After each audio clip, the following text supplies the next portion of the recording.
گناہوں کی معافی کا ذریعہ ہے. جب گناہوں کی کثرت ہو جائے تو پانی پلانا لازم کر لینا چاہیے. ابن عباس سے پوچھا گیا کون سا صدقہ افضل ہے؟ انہوں نے کہا پانی پلانا.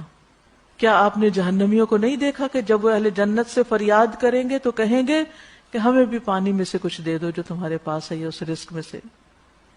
بعض تابعین کہتے ہیں کہ جس کے گناہ زیادہ ہو جائیں وہ پانی پلانا لازم کر لے.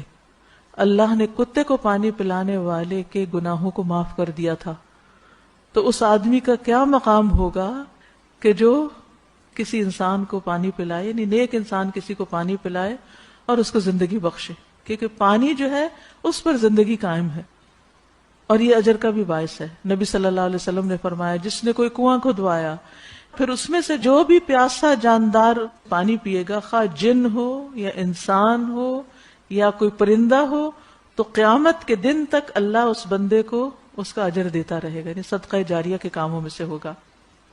سعد بن عبادہ نبی صلی اللہ علیہ وسلم کے پاس ہے اور پوچھا آپ کے نزدیک سب سے پسندیدہ صدقہ کون سا ہے؟ آپ نے فرمایا پانی پلانا.